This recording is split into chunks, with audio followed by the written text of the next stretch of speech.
오늘부터 제가 한 석 주 동안에 그동안 우리 교회가 가장 중요한 과제로 여겼던 여성 안수 문제에 대한 설교를 하겠습니다. 설교입니다만은 중에 강의 형태가 되겠는데 조금 뭐랄까요?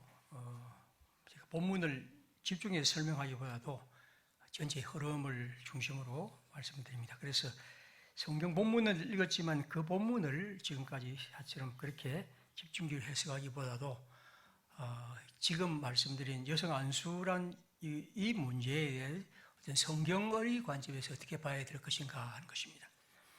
제가 이걸 갖고 꽤 물론 옛날부터 깊은 관심을 가지고 있었지만 이걸 어떻게 전개할 것인가 하는 문제에 대해서 그동안도 여러 책도 보고 또 생각했지만 제 나름대로 이걸 접근하기 위해서 상당히 좀 애를 썼습니다.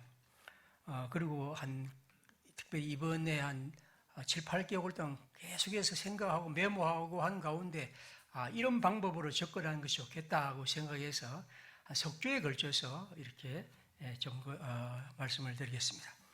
그래서 조금 뭐랄까요? 딱딱할 수 있겠지만 할 수 있는 한 부드럽게 그러면서 그 흐름을 따라서 말씀을 드리겠습니다. 지난 주간 물론 요즘 우리 세계의 가장 큰 사건은 아프가니스탄을 탈레반이 정권을 장악한 것이죠.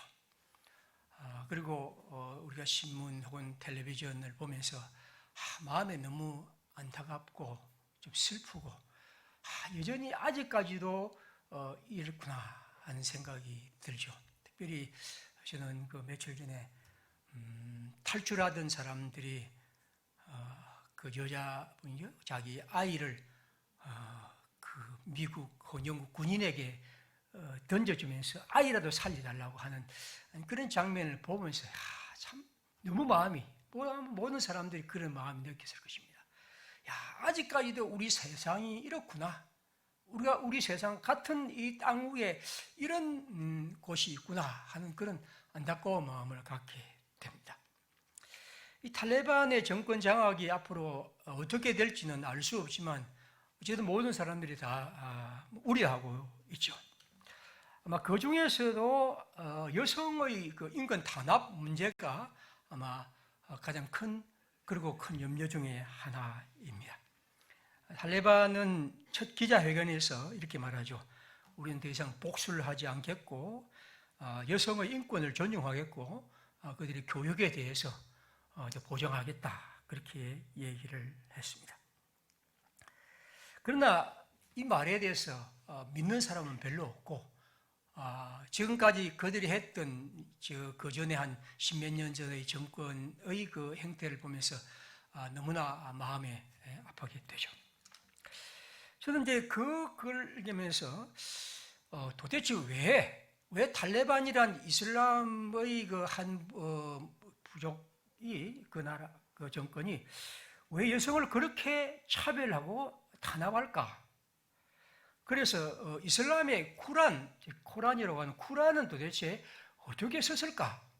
제가 한번 관심이 있어서 한번 이제 열어보고 인터넷을 통해서 이 쿠란을 다운을 받아서 다 읽지는 않고 그 부분만 좀 쫙 한번 읽어봤습니다. 쿠란이 굉장히 큰 책인데요. 우리도 지금 쉽게 다운을 받아서 볼 수가 있습니다. 인터넷으로 보니까 여러 규정들이 있습니다. 쿠란 33장 59항에 이렇게 됐습니다. 오 예언자여, 그대들의 아내들과 딸들 그리고 이슬람을 믿는 여인들에게는 베일로 온몸을 가리라고 하라. 그때는 외출을 할 때라. 그렇게 하여 간음하지 않도록 함이라. 그 다음에 이렇게 됐습니다.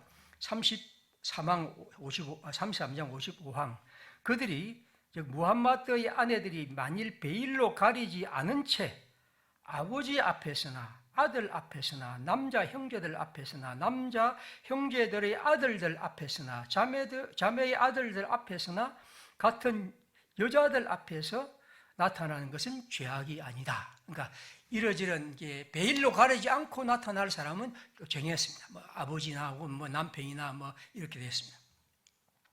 아무튼 이 베일을 가리는 것, 이게 굉장히 중요한 것이라고 말하고 있죠. 나중에 제가 다음 주에 우리도 베일로 가리라는 이제 성경이 있기 때문에 그걸 한번 설명을 하겠습니다. 관심이 있어서 이제 보니까 한번 그림을 보여드리겠습니다. 히잡이라고 할 때 히잡의 종류, 저도 이렇게 많은 줄 몰랐습니다. 지금 인터넷에서 제가 보니까 하나, 둘, 셋, 넷, 다섯, 7개 정도가 있는데 이 차례대로 왼쪽부터 오른쪽까지 차례대로 가리는 부분이 많습니다. 제일 처음에는 샤일라라고 할 때 이게 턱이나 목까지도 내놓을 수 있습니다.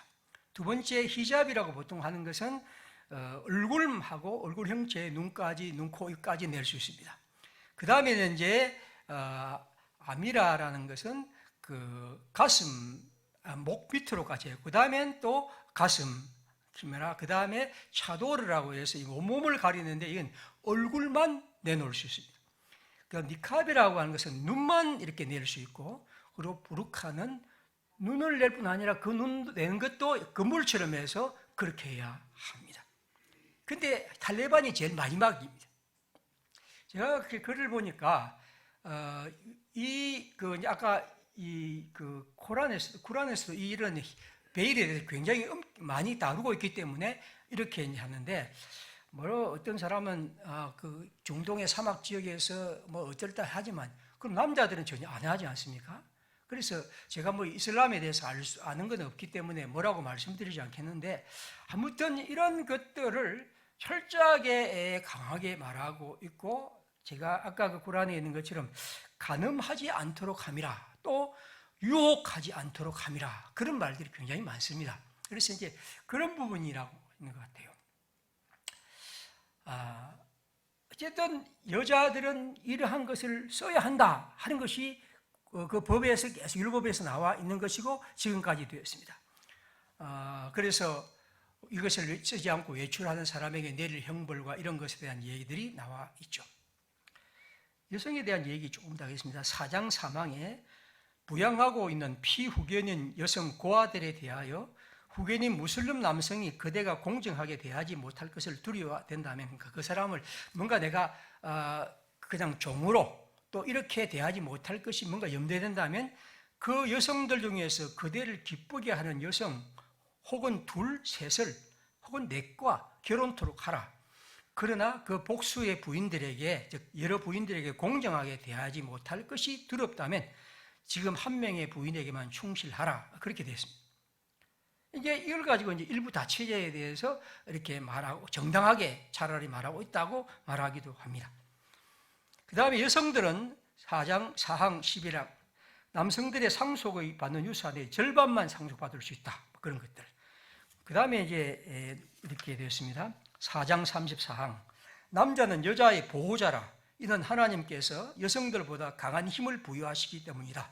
남자는 여자를 그들의 모든 수단으로서 부양하나니 따라서 정숙한 여자는 헌신적으로 남자를 순종할 것이며 남자가 부재시 남편의 명예와 자신의 순결을 보호할 것이라.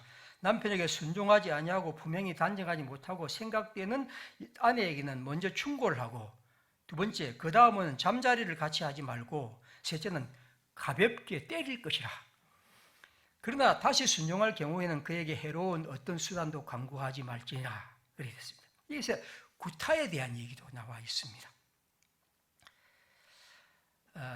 제가 지금 이걸 하나하나를 지금 설명하기보다도 어쨌든 여성에 대한 여러 규제들이 있는데, 어떻게 보면 우리가 볼 때는 차별도 될 수 있고 그 시대로 볼 때는 좀 뭔가 앞선 그런 걸 수도 있습니다. 아까 상속 것들을 우리가 볼 때는 지금으로는 남자는 2배고 여자는 1배라 하지만 사실 우리나라도 뭐 얼마 전까지만 해도 그렇지 않습니까? 그러니까 그 아마도간 오래 전의 시대에는 이게 또 나름대로의 어떤 그 진보적인 법일 수 있습니다.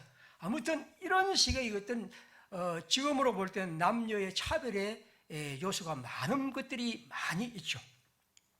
자, 문제는 이런 법을 가지고 이 이슬람을 믿는 사람들의 그 근본주의자, 원리주의자라고 한 사람들은 그 조항 하나하나를 그대로 지키고 그것을 더 철저하게 만들어 가야 한다는 생각 하나, 또 하나 이슬람의 사람들은 아니다, 그건 그런 법의 의미는 이런 것이고 오늘 우리는 이 법을 다르게 봐야 한다. 그래서 아까 말씀드린 것으로 만약 히잡을 쓰라고 했을 때 가장 최근의 사람들 봅니까? 특히 터키나 모로코 보십시오.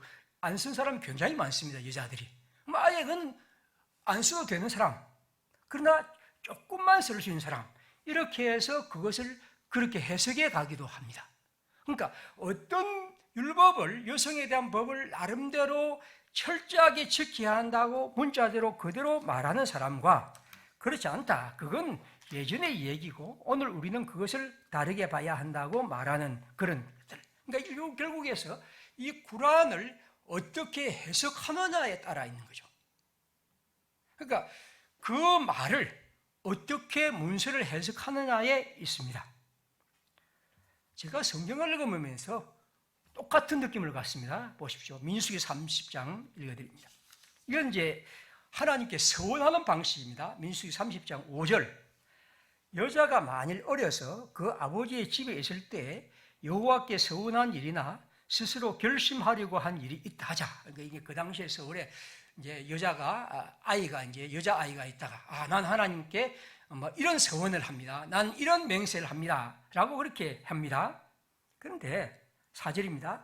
그의 아버지가 그의 서원이나 그가 결심한 서약을 듣고도 아버지가 얘가 이렇게 서원했구나 하고 듣고도 아무 말이 없으면 그의 모든 서원을 행할 것이요 그가 결심한 서약은 지킬 것이니라. 아버지가 서원했는데 아무 말도 없이 했다는 거예요. 허락이다 하는 거죠. 그 다음 5절입니다. 그러나 그의 아버지가 그가 그것을 듣는 날에 허락하지 아니하면 그거 잘못했어 하지마 라고 허락하지 않으면 그 서원과 결심한 서약을 이루지 못할 것이니 그의 아버지가 허락하여 아니하였은즉 여호와께서 사하리라. 이 사하리란 것은 의무가 없느니라 하는 겁니다.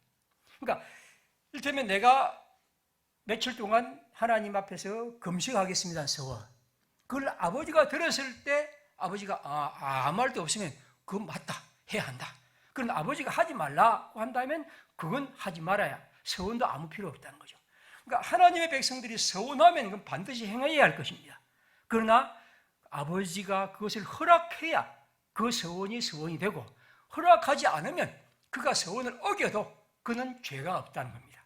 그러니까 결국에서 이 아이는, 여자아이는 아버지가 그 모든 것이 결정적인 주체가 되죠. 요 얘기가 쫙 나오다가 13절 갑니다. 모든 서원과 마음은 자제하기로 한 모든 서양은 그의 남편이 그의 그것을 지키게도 할 수 있고 무효하게도 할 수 있다.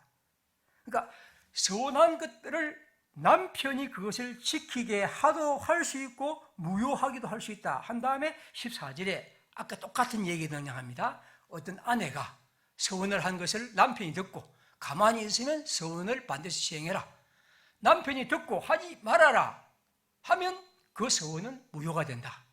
그게 뭡니까? 그것은 남편과 아버지에 의해서 모든 것이 된다는 거죠. 오늘 우리가 지금 보면 이슬람의 그 얘기와 뭐 그렇게 크게 차이가 없습니다. 그렇지 않습니까?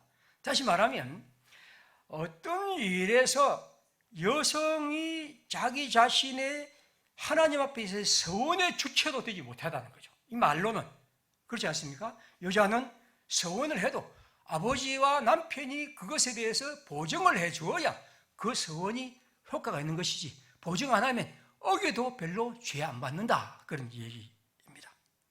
자, 그러면 여기 마찬가지입니다. 이 성경을 가지고 우리는 여성이 하나님 앞에서 예배를 드리고 하나님께 어떤 제사를 드리고 하나님 앞에서 어떤 신앙적 행위를 할 때 그건 남편과 아버지가 허락하지 않으면, 혹은 허락하면 의미가 있고 않으면 그것은 그렇게 큰 것이 아니다 하고 얘기할 수 있고, 그것이 이제 계속해서 오늘 우리가 이것을 어떻게 해석하느냐는 거죠. 그 율법이 우리에게 있을 때 그 율법을 어떻게 해석하느냐는 겁니다. 만약에 이것을 문자 그대로 오늘날 해석할 수도 있습니다. 그대로 할 수 있습니다. 그러나 오늘날은 아니다. 그 시대는 그때가 어떤 남자 중심의 가부장적 사회에서 그것은 그나마 여성들이 하나님을 섬기는 데에서 그런 신앙의 방식을 나타날 때 그런 방식으로 그들이 나타난 것이었다고 말할 수 있습니다. 그러니까 우리의 문제는 여러분, 성경에 있는 율법의 말씀을 그대로 보고 그것을 우리가 어떻게 보고 어떻게 알아듣고 어떻게 살아가느냐 하는 것은 오늘의 우리의 문제라는 거죠. 그것을 문자 그대로 해서 여자는 예배 자리에서 어떤 주체가 될 수 없어 라고 말할 수도 있고, 그건 아니야, 그건 예전에 그 시대의 한계고 또 그걸 통해서 하나님을 향하여 나아가는 그 나름대로 의미를 찾는다면 오늘에는 그거는 다르게 봐야 하. 모든 여성들도 하나님 앞에서 주체적인 자세로 하나님 예배를 드려야 한다라고 말할 수 있다는 거죠. 똑같은 성경을 우리는 그렇게 볼 수 있다는 거죠. 그런데 앞에처럼 계속해서 한 사람이 있습니다. 아직까지도. 그러나 여전히 아니야, 오늘은 이건 전혀 다른 방식으로 봐야 한다는 거죠. 우리 교회의 과제인 교회단의 여성 안수 문제도 마찬가지입니다. 다시 말하면 이 성경이 우리에게 있는데 이 성경을 하나님의 신구약 성경에서 여성의 하나님의 교회에서 목사와 장로로서 일하는 이 자격의 문제를 성경이 어떻게 다루고 있느냐는 거죠. 그러면 그것을 우리는 성경에서 예전에 율법이 이렇게 말하고 있어, 그러므로 여성은 안 돼 라고 말할 수 있고, 아니, 여성에 대한 이야기가 이렇게 말하고 있지만 그 말의 의미는 오늘 우리는 이것을 이렇게 봐야 해 라고 말할 수 있다는 거죠.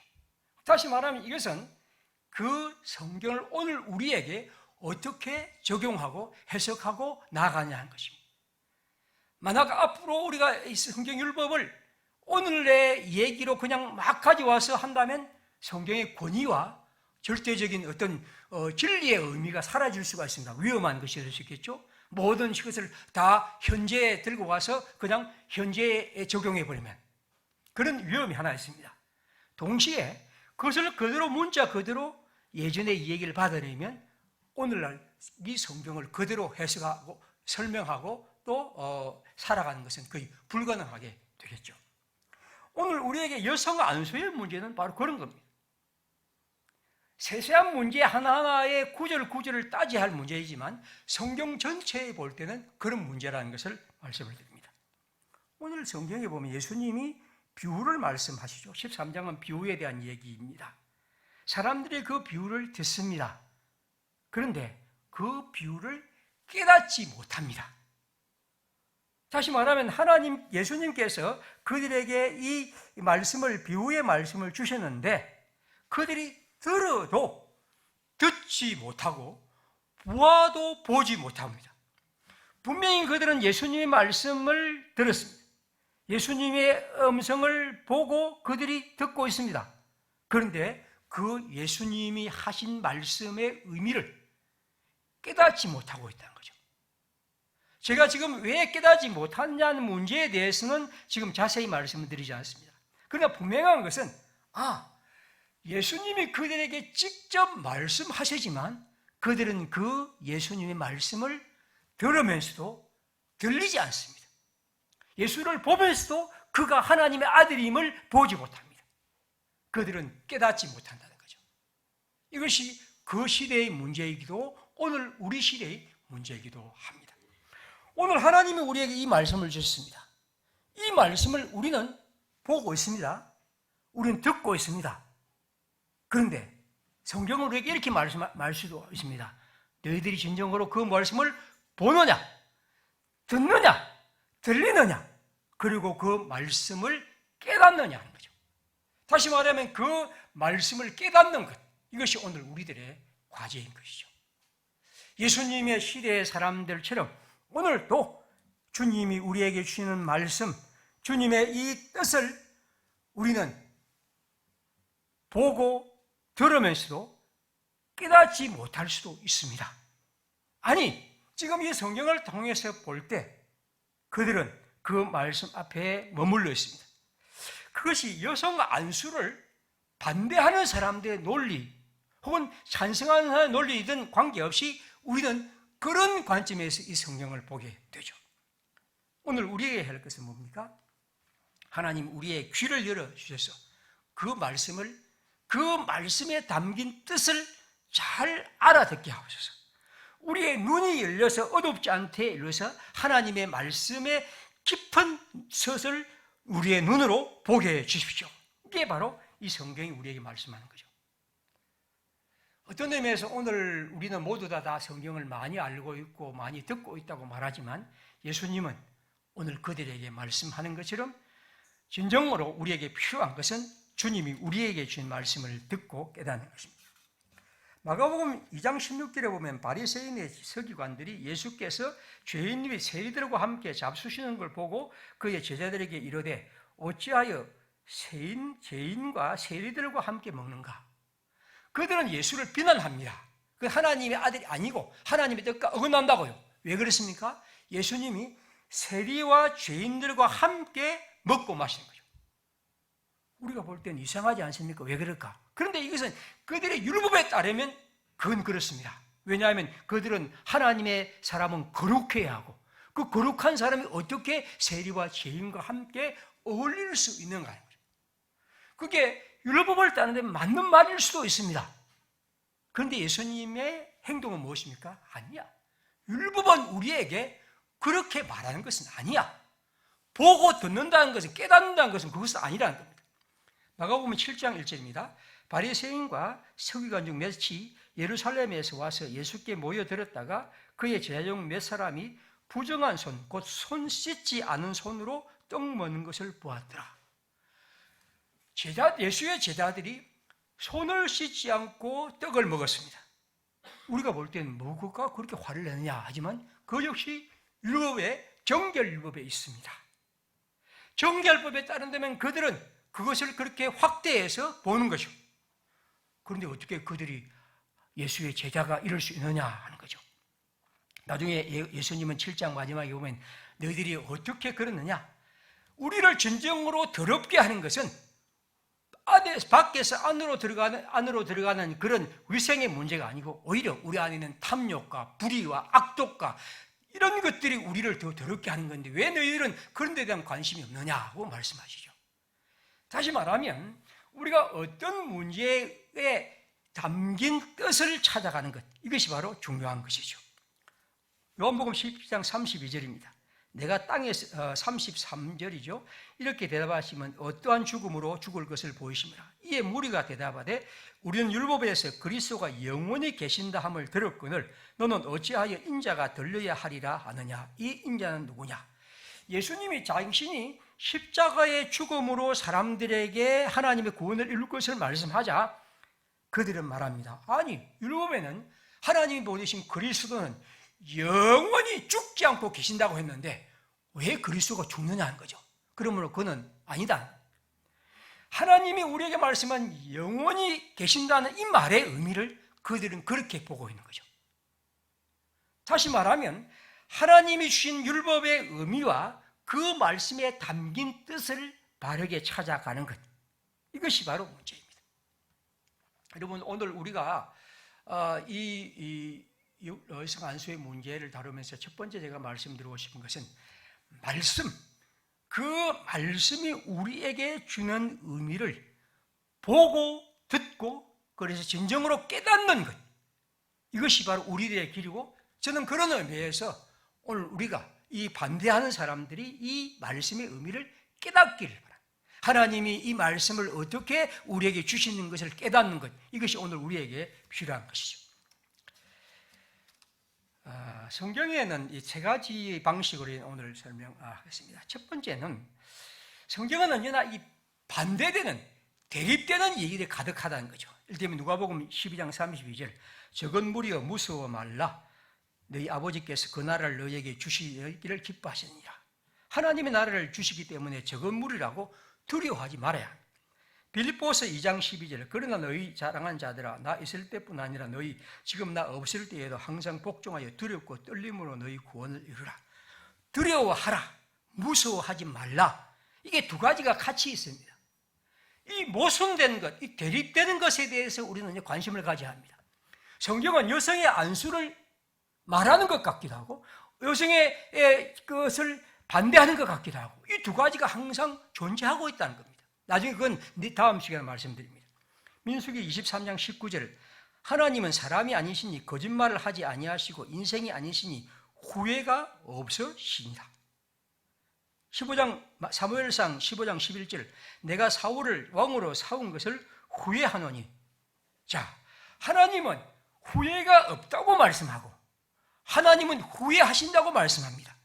그럼 이 두 가지가 우리 가운데 같이 공존합니다. 이걸 통해서 우리는 하나님을 이해하게 된다는 거죠. 어떤 사람은 하나를 버리고 하나를 취하지만 이 두 가지가 항상 같이 있다는 것을 기억해야 합니다.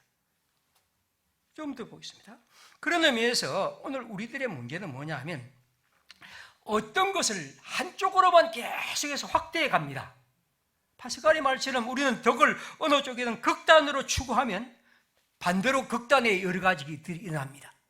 우리가 오늘 여기 있는 것처럼 하나님이 후회하신다는 것을 계속해서 갈 때 나타난 문제와 하나님은 후회 없다고 할 때의 문제들. 그래서 어떤 얘기를 우리가 하나님의 말씀을 뭔가 이렇게 같이 대립되는 것들을 같이 바르게 될 때 가장 그 뜻이 바르게 될 수가 있죠. 그렇게 파스칼은 말합니다. 두 극단이 있는데 하나는 이성을 배제하는 것과 있고 이성만을 인정하는 거죠. 그러니까 사람들이 하나님을 믿는 데서 이성만을 인정하는 사람이 있고 아니 이성을 철저하게 배제하는 것 이건 아니라는 거죠. 이 둘이 항상 성경에서도 있다는 것을 말씀합니다. 그래서 첫 번째 원리는 이렇습니다. 항상 대립되는 것과 갈등이 항상 성경에 있다는 것을 기억해야 합니다. 제가 다음에 좀 더 말씀드립니다. 두 번째는 언제나 언어는 여러분 문맥 속에서 봐야 합니다. 어떤 말은 그 말을 어떤 상황 속에서 했느냐 하는 것이 중요합니다. 그런 의미에서 언어는 어원을 분석하고 하는 것이 중요한 것이 아니라 가장 중요한 것은 그 언어가 어떻게 그 시대에 그 상황에서 사용했는가 하는 것이 가장 중요한 것입니다. 어떤 말이 나왔을 때 예를 들면 여자는 교회에서 잠잠하라 할 때 그 말을 뚝 떼서 교리처럼 딱 넣어도 말고 그 말이 그 시대에 어떤 자리에서 누구에게 어떤 상황에서 말했느냐를 봐야 한다는 거죠. 그래서 이 문맥의 문제, 다시 말해 이 상황의 문제, 비트겐슈타인이라는 유명한 언어 철학자는 그것을 언어놀이라는 방식으로 설명을 합니다. 이름 보십시오. 누가복음 1장 17절에 이렇게 되어 있습니다. 즉 세례 요한이 엘리야의 심령과 능력을 주 앞에 먼저 와서 아버지의 마음을 자식에게 거스르는 자를 의인의 슬기에 돌아오게 하고 주를 위하여 세운 백성을 준비하리라. 세례 요한이 할 일이 아버지의 마음을 자식에게 거스르는 자를 의인의 슬기에게 돌아오는 겁니다. 그런데 마태복음 10장 34절 내가 세상에 화평을 주러 온 줄로 생각하지 말라. 화평이 아니요 금을 주러 왔노라. 내가 온 것은 사람이 그 아버지와 딸이 어머니와 며느리와 시어머니가 불화하게 하려 함이라. 사람의 원수가 하나님 그리스도 때문에 자기 집안 식구가 된다. 어떻게 보면 정반대의 얘기입니다. 그런데 이것을 우리가 어떤 문맥과 어떤 상황 속에서 바르게 이해할 때 이 말의 의미는 살아있게 되죠. 여러분 절대로 언어란 것은 그냥 공간에 허공에 떠 있는 것이 아니라 그 상황 사회 속에서 살아있어야 합니다. 그래서 우리가 한 대로 로마서에서 바울은 아브라함이 행위로서 어렵다 하심을 얻었으면 어떻게 자랑할 것이냐 하나님 앞에서 없느니라. 그래서 아브라함이 하나님을 믿음이 저로 어려 여겼다 하겠습니다.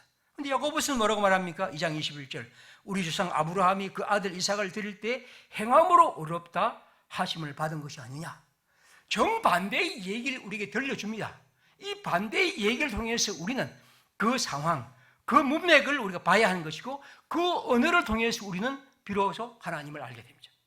그러므로 우리가 바울이 디모데서에서 여자는 여기서 배우지 말고 집에 가서 남편에게 배우라고 했을 때 여자가 한 게 부끄러운 일이라고 말했을 때 그 말의 의미를 그냥 두 호강에다가 마치 아주 고고한 진리인 양 위에 놓지 말고 그 상황에서 봐야 한다는 것을 말씀합니다. 파스칼은 말합니다. 말들을 다르게 배열하면 다른 뜻을 나타내고 뜻을 다르게 배열하면 다른 결과를 불러오죠. 그렇죠? 어떤 말이 있을 때 그것을 배열하는 것을 따라서 그 의미가 달라집니다. 그래서 오늘 우리가 이 얘기를 제가 이렇게 하는 것은 단지 한 구절 하나를 접근하는 것이 아니라 이렇게 성경에서는 이렇게 대입되는 거 있고 이 상황 속에서 봐야 하고 그 말도 그렇게 봐야 한다는 것을 말씀을 드립니다. 세 번째로 제가 말씀드리고 싶은 것은 우리가 성경을 이해할 때마다 그것이 언제나 구원과 복음과 해방의 언어임을 기억해야 합니다. 다시 말하면 그것이 단지 대입되고 있고 단지 상황에 있는 것을 넘어서서 그걸 통해서 항상 성경은 우리에게 하나님의 복음의 역사와 하나님의 나라의 실현과 그 뜻이 펼쳐지는 방향으로 우리를 끌고 간다는 거죠. 이게 지금 이 중요한 원리입니다. 지금 제가 세 가지를 말씀드린 이 원리는 저 나름대로 굉장히 많이 생각해서 제가 말씀을 드린 것인데 우리로 반드시 그냥 둘이가 이렇게 대립해 있다. 그 중에서 상황 속에서 이것이 맥락 속에서 봐야 한다. 그게 중요한 것이 아니라 그것은 반드시 하나님의 복음과 그 역사를 향하여 앞으로 밀고 나가는 그런 의미입니다.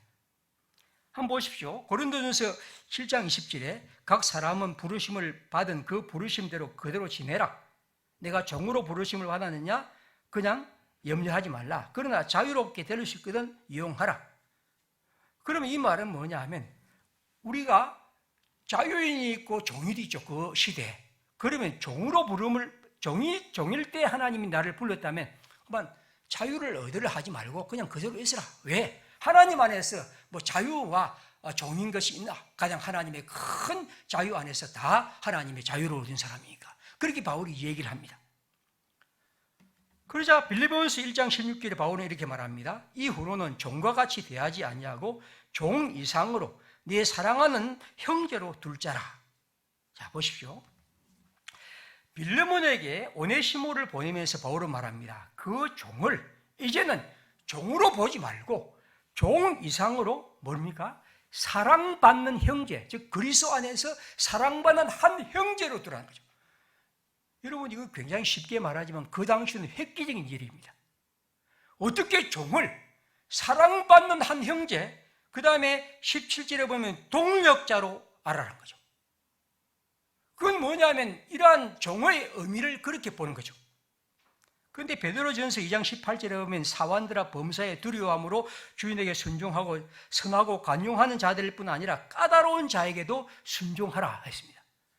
여러분 이 구절을 누가 제일 좋아하냐 하면 미국의 흑인 노예를 다루었던 백인들이 제일 좋아하는 구절입니다. 왜? 잘해주는 주인뿐 아니라 까다롭고 벌주고 채찍질하고 심지어 죽이는 노예의 주인에게도 잘하라고 성경이 말한다고요. 그래서 그들은 그것을 정당화합니다. 여러분 제가 지금 말씀드리고 있는 이런 모순되고 반대되는 말씀, 이 맥락 속에 볼 때 이 말의 의미를 잘 살펴보면 성경은 우리로 비록 그 시대에는 시대의 한계와 여러 문제 속에 있지만 반드시 우리로 하나님 백성들의 해방과 자유와 그리고 평등과 사랑으로 이것을 끌고 나가고 있습니다. 복음의 역사고는 반드시 그런 것이 되어야 합니다. 그러나 그 시대는 아직까지 그렇게 되지 못한 것이고 우리는 그것을 향하여 나아가고 있는 중이었습니다. 노예의 해방과 그렇게 해야 하는 것인데 그걸 가지고 성경은 이렇게 말하니까 우리가 더 노예를 더 확대해도 된다고 말하는 것은 잘못된 것이죠. 신명기시 23장 3절입니다. 암몬 사람과 모압 사람은 여호와의 총회에 들어오지 못하려니 그들에게 속한 자는 10대뿐 아니라 영원히 여호와의 총회에 들어오지 못하리라. 여러분 암몬과 모압에 대한 강인한 저주의 말입니다. 암몬과 모압 족속은 영원히 하나님의 백성이 될 수 없다. 그렇게 선언합니다. 그런데 룻기 4장 10절 보아스는 이렇게 말합니다. 또 말론의 아내 모압 여인 룻을 사서 나의 아내로 맞이하고 그 죽은 자의 기업으로 그의 이름을 세워 그 이름이 형제 중에서 끊어지지 않게 하리다. 놀랍게도 룻의 아내는 룻은 모압 여인입니다. 모압 여인을 보아스가 사서 그의 아내로 삼았고 알다시피 그 모압 여인 룻이 예수 그리스도의 조상이 됩니다. 그렇지 않습니까?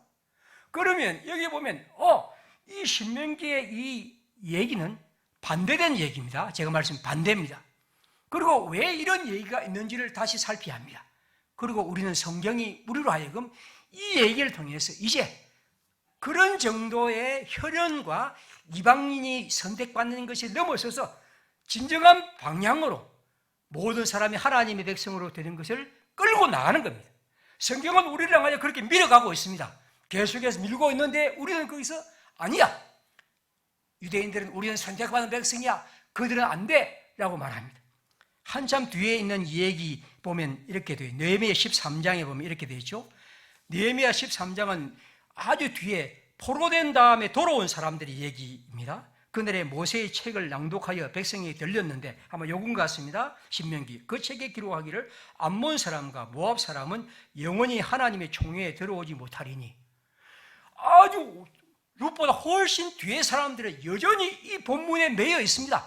그래서 그들은 이 구절을 가지고 다시 이방인들을 배척하고 있습니다.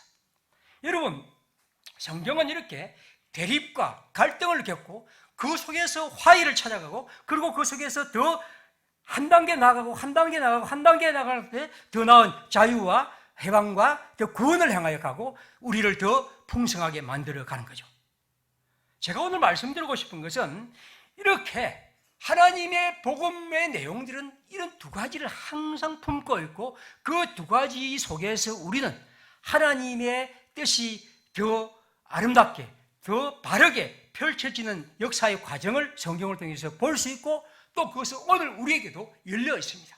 그래서 우리는 더 이상 오늘 노예는, 사람들을 노예로 삼는 것은 결코 하나님의 뜻이 아니다 라고 말하지 않습니까? 이건 하나님의 복음이 그렇게 반드시 가야 할 길이었습니다. 마찬가지입니다. 여성이 하나님의 성도로서 하나님을 주체적으로 섬기는 그런 일에 참여하는 것은 하나님의 복음의 역사의 길입니다. 저는 그렇게 봅니다. 그래서 오늘 이 얘기를 한 거죠. 파스칼은 이렇게 말합니다. 내가 신앙을 갖는 일에 가장 멀어지게 만들 것처럼 보였던 이 모든 상반된 것들, 반대되는 것들이 나를 가장 빨리 참 신앙으로 이끌었다. 멋진 말입니다. 어떻게 보면 이 두 가지에 모순되고 결합되는 것이 우리를 하나님이 왜 이래? 라고 말할지 모르지만, 그것을 진정으로 우리가 잘 이해하게 될 때 하나님의 역사를 하나님의 더 잘 이해하게 된다는 것을 말씀드립니다. 아무튼 오늘 이 성경을 통해서 제가 말씀을 드리고 싶은 건 그것입니다. 하나님의 뜻을 이해하고 하나님의 백성으로서 살아가는 일에서 우리가 이 두 가지 이러한 얘기들이 언제나 있다는 것이죠. 그래서 13절에 보면 내가 그들에게 비유로 말하는 것은 그들이 보아도 보지 못하며 들어도 듣지 못하며 깨닫지 못함이라. 깨닫지 못할 수가 있습니다. 그런데 16절입니다. 그러나 너희 눈은 지금 보고 있으니 복이 있으며 너희 귀는 지금 듣고 있으니 복이 있도다. 또 듣고 볼 수 있습니다. 그래서 우리에게 다 열려있고 그 열려있는 눈을 통해서 우리는 하나님의 말씀의 참된 의미를 찾아가는 것이겠죠.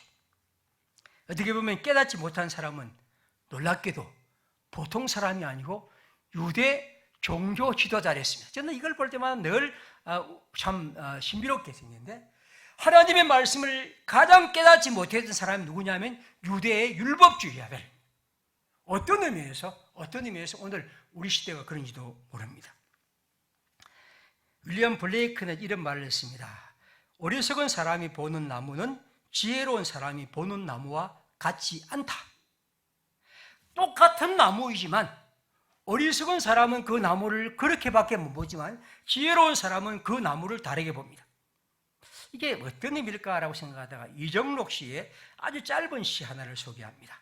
마을이 가까울수록 나무는 흠집이 많다. 내 몸이 너무 성하다. 이 시를 한번 보겠습니다. 마을이 가까우면 나무가 있습니다.